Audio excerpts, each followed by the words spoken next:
No seu auge, registrado em 30 de abril de 2012, a Oi valia 21,3 bilhões de reais. Esse é o gráfico das ações da Oi. No seu histórico completo, as ações desvalorizaram praticamente 100%. Apesar de ser uma das 4 empresas líderes em telecomunicações no Brasil, chegando até mesmo conectar a base brasileira na Antártida, a cada ano que se passa, a Oi apresenta uma receita incompatível com as suas dívidas. Praticamente desde seu nascimento, a Oi teve problemas, brigas de poder, influência política, desvios e operações mal explicadas são alguns dos sintomas que têm feito ela passar mal.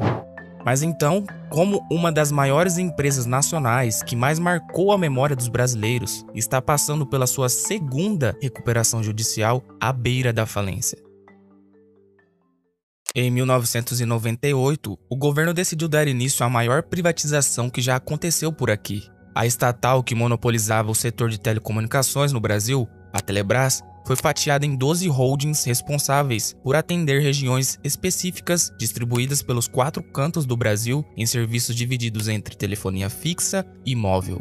A Telenorte-Leste operava na região 1, ou melhor dizendo, o Sudeste, Nordeste e parte do Norte do Brasil, com 16 operadoras estaduais de telefonia fixa. No leilão de privatização, ela foi arrematada por um consórcio que continha a Andrade Gutierrez, a La Fonte e Nepar, entre outros. A Andrade Gutierrez e La Fonte entraram com 200 milhões de reais, enquanto que o BNDES emprestou por volta de 1,5 bilhão em um negócio que, no final das contas, totalizou cerca de 3,5 bilhões de reais, constituindo assim a holding Telemar Participações, que passou a controlar a Telenorte-Leste. Em 2001, para facilitar o gerenciamento das 16 operadoras, a Telenorte-Leste incorporou as 16 para formar uma única empresa operacional, a Telemar. Na privatização de 98, o governo, através da Anatel, estabeleceu algumas metas que as empresas privadas que arremataram a Telebrás deveriam cumprir. Uma dessas metas era a expansão dos serviços básicos de telecomunicações, ou seja, investir para aumentar o acesso da população à telefonia fixa. Ministro, com muita satisfação, nós estamos ligando aqui do Rio de Janeiro, no aterro do Flamengo, o que seria a primeira ligação teste do sistema de telefonia móvel do Brasil, que começa aqui pelo Rio de Janeiro. A ligação está ótima, quer dizer, é bom falar no telefone móvel, quer dizer que a gente não, que agora daqui por diante nós não ficaremos mais sossegados nem no automóvel, né? A Telemar conseguiu adiantar essas metas de expansão de 2003 para 2002, e por ter cumprido essa missão mais cedo, o governo deu a eles o direito de atuar também em serviço de telefonia móvel. Então é nesse contexto que a TNL, ou Telenorte-Leste, cria a Oi, sua subsidiária focada em telefonia móvel, que seria comprada no ano seguinte pela Telemar, passando assim a ser filha de sua empresa irmã. Existe uma lista grande de controvérsias que aconteceram quase sempre para o benefício dos acionistas majoritários. O caso mais conhecido foi esse mesmo que acabei de citar, da aquisição da Oi pela Telemar por R$1 em 2003. Isso mesmo, você não ouviu errado, R$1. O esquema funcionou assim: tanto Oi quanto Telemar eram subsidiárias da holding Telenorte-Leste, mas com uma diferença. A Telenorte-Leste tinha 100% da Oi e 80% da Telemar, ou seja, 20% da Telemar estavam em mãos de acionistas minoritários. Com a compra da Oi por um valor simbólico de R$1, a Telemar e Telenorte-Leste não precisaram fazer uma assembleia com acionistas para aprovar a aquisição. Nessa jogada toda, a Oi já tinha uma dívida de 4,8 bilhões que foi incorporada pelos 20% dos acionistas minoritários da Telemar, ou seja, a Telenorte-Leste, a holding controladora das duas empresas, passou a absorver apenas 80% da dívida, tendo assim um desconto de quase 940 milhões da dívida original às custas dos sócios minoritários. Isso acabou chegando a ser alvo de um processo pelo Ministério Público Federal na época. Essa operação controversa também acabou indo parar na CVM. Em 2006, um inquérito da CVM entendeu que a operação de compra da Oi deveria ter sido aprovada em Assembleia Geral da Telemar, coisa que não aconteceu. Além disso, eles alegaram abuso de poder de controle pela holding Telenorte-Leste, controladoras das duas empresas envolvidas na operação. Então, na época, o inquérito da CVM responsabilizou várias pessoas por violar vários artigos da Lei das Sociedades Anônimas. Houve uma espécie de recurso e o caso foi reanalisado em 2008. Para não me estender aqui, Esse documento de 51 páginas mostra que na reanálise do colegiado da CVM, por maioria dos votos, decidiu-se absolver os acusados em vários pontos e manter apenas uma acusação por infração do artigo 153 da Lei das SA, pelos administradores da Telemar, com a pena sendo a de advertência. A Oi até então era apenas uma empresa operacional de telefonia móvel, subsidiária da Telemar, operadora de telefonia fixa. Mas em 2007, o grupo Telemar resolveu adotar a Oi como marca única para todos os seus produtos e serviços. De acordo com o diretor de comunicação corporativa da Oi, eles conviviam com muitas marcas e isso confundia o consumidor. Então, o telefone da Telemar passou a se chamar Oi Fixo, o Velox, serviço de banda larga, a DSL virou Oi Velox. Enfim, a empresa foi toda repaginada com um único branding, uma única marca, a Oi. A força da Telemar e o espírito da Oi vão se juntar, revolucionando definitivamente a telecomunicação no Brasil. Internet, rádio, banda larga, telefonia fixa, telefonia móvel, DDD, DDI. Mas afinal, por trás de tudo isso, como estava a situação financeira da empresa? Em 2010, a empresa faturou 10 bilhões de reais. Perceba como o faturamento vai aumentando significativamente a partir de 2012. Só que mesmo faturando mais, de 2014 a 2017, a empresa passou a ter prejuízos na casa dos 5 bilhões. Por exemplo, em 2016, ano que pediu recuperação judicial, a empresa faturou 25 bilhões e teve um prejuízo de 8 bilhões.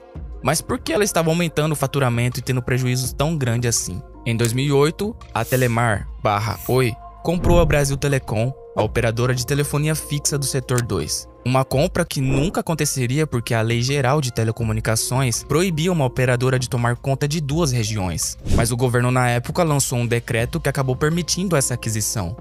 Tinha tudo para dar certo. O governo estava entregando praticamente um monopólio para a operadora com cerca de 40 milhões de clientes. Em termos de cobertura geográfica, ela foi a maior empresa de telecomunicações do Brasil e a essa altura já fornecia serviços de telefonia fixa, móvel, internet e TV por assinatura. Nascia então uma campeã nacional no setor de telecomunicações. Só que teve um porém em toda essa história. A compra da Brasil Telecom trouxe de brinde uma dívida de quase 3 bilhões que a companhia tinha com passivos judiciais.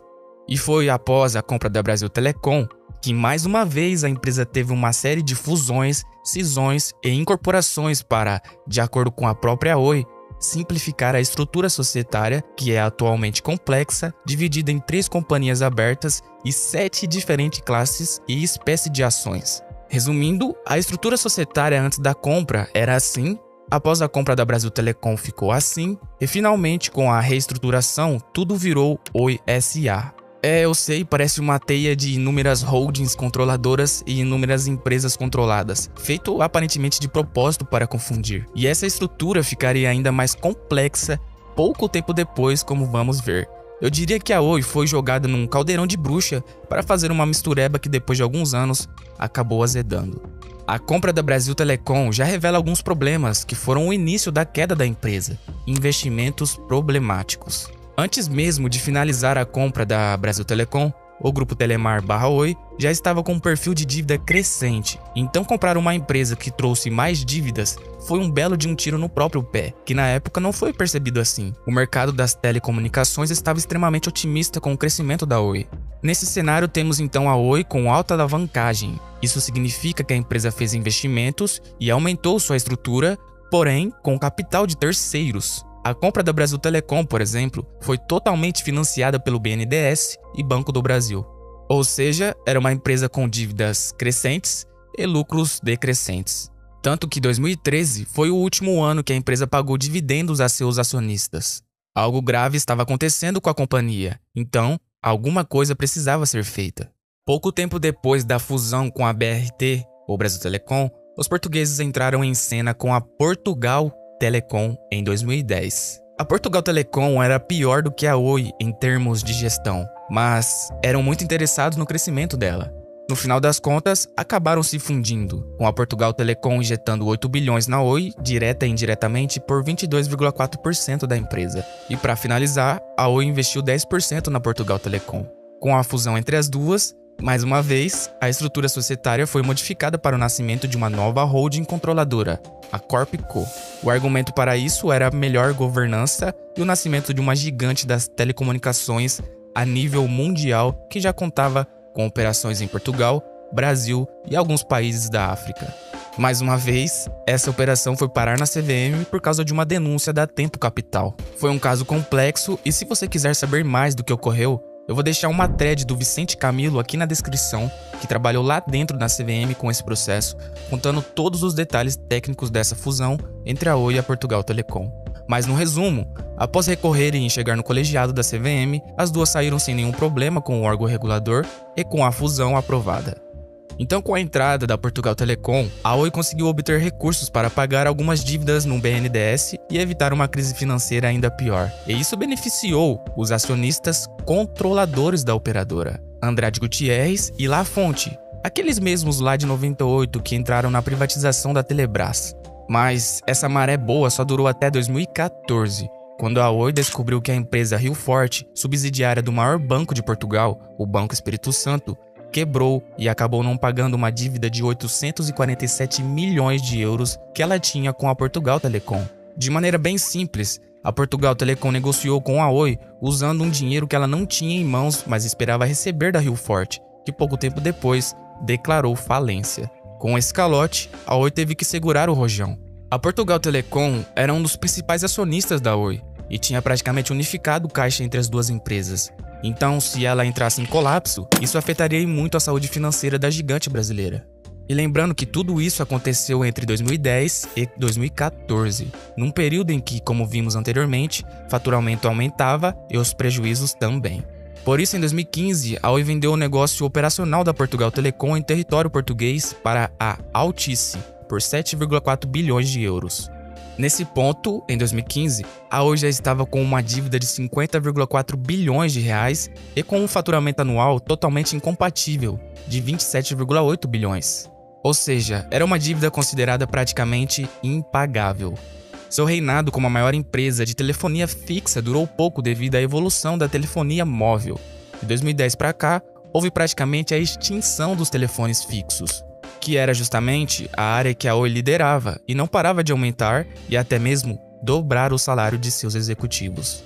Combinado a tudo isso, a empresa teve uma gestão corporativa péssima e investimentos de grande porte podres, que por fim colocaram a Oi num beco sem saída. As dívidas estavam para vencer, a empresa se via diante da insolvência, ou seja, sem dinheiro para pagar seus credores. E assim, em 2016, a Oi entrou em sua primeira recuperação judicial, a maior da história do Brasil na época, até ser superada pela Odebrecht em 2019. As dívidas somavam 65 bilhões de reais, 80 vezes maior que o valor de mercado dela naquele momento. Ela se viu de mãos atadas e não conseguia chegar a um acordo com os 55 mil credores para renegociar essa dívida. No topo da lista de credores, com o maior valor a dever, está um banco americano com 18,1 bilhões. Já o menor valor que consta no documento, acredite ou não, de 2 centavos, é devido a 6 pessoas físicas. Depois de pouco mais de um ano de espera, em dezembro de 2017, o plano de recuperação judicial foi aceito pelos credores e agora a Oi tinha um prazo de carência de 20 anos para pagar suas dívidas. O objetivo do plano era reorganizar a empresa financeiramente e torná-la viável novamente. Além da redução de custos, tudo que era considerado não estratégico ou não essencial, como por exemplo ações, diversos ativos e até mesmo torres de telecomunicações, seriam vendidos para abaterem suas dívidas. E esses valores também seriam usados para injetar em áreas mais rentáveis, como a expansão da fibra ótica e o 4G. Entre os vários ativos que foram vendidos estava também a sua base de clientes de TV que foi vendida para a Sky. Além das medidas tomadas para uma redução tão drástica das dívidas, a Oi precisava de um último esforço para sair da recuperação judicial. E nesse cenário se iniciou o leilão da Oi Móvel, braço da Oi criado em 2007, que era uma das partes mais lucrativas da empresa e tinha mais de 36 milhões de linhas ativas. Em 2019 se iniciou o leilão e a Oi Móvel foi arrematada pela TIM, Claro e Telefônica, que é a empresa responsável pela Vivo.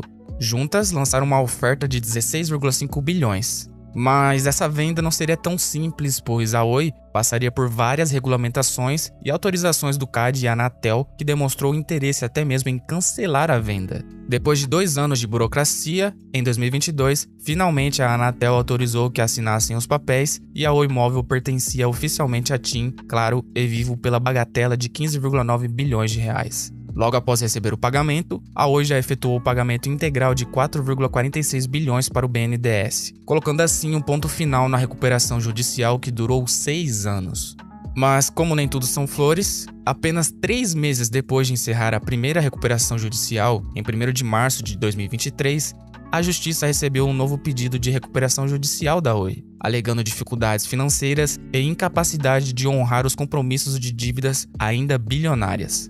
E inclusive entrou com um processo de proteção contra os credores, que já somam 43 bilhões em dívidas. Por mais que a Lei 11.101 de 2005 determine que uma empresa que entrou em recuperação judicial só possa fazer um novo pedido 5 anos depois, o pedido da Oi foi aceito em 15 dias, iniciando assim a sua segunda recuperação judicial. A Oi, apesar de sair da sua primeira recuperação judicial, ainda assim continua com uma dívida que inviabiliza sua operação. Ela é provavelmente o tipo de empresa que é, como diz o ditado, grande demais para falir. Então, mesmo que não tenha mais solução, o governo pode intervir. O artigo 110 da Lei 9.472 de 1997 revela os casos em que a Anatel pode fazer alguma intervenção nas operadoras do nosso país. O inciso número 3 se encaixa perfeitamente no estado atual da Oi, que alega, entre as várias possibilidades de intervenção, o desequilíbrio econômico-financeiro decorrente de má administração que coloca em risco a continuidade dos serviços. Mas afinal, qual é a sua visão sobre tudo isso? Você acha que a Oi consegue sair das cinzas e se recuperar sem a interferência do Estado? Ou você acha que vai acabar sofrendo intervenção da Anatel? Me conta aqui nos comentários.